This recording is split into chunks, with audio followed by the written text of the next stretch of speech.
గర్భం అనేది చాలా పవిత్రమైంది, అందుకే దాన్ని టెంపుల్తో, గుడితో పోలుస్తారు.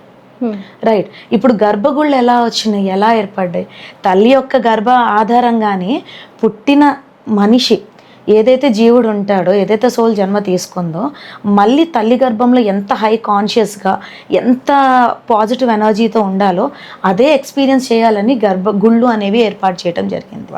మరి ఇప్పుడు అలాంటి గర్భాశయాన్ని మీరు ఎంత పవిత్రంగా ఉంచాలి? ఏది పడితే అది తింటూ, ఏది పడితే అది ఇన్హేల్ చేస్తూ, ఎలా పడితే అలా పొల్యూషన్లో తిరగటం వల్ల అదంతా కూడా రప్చర్ అవుతుంది.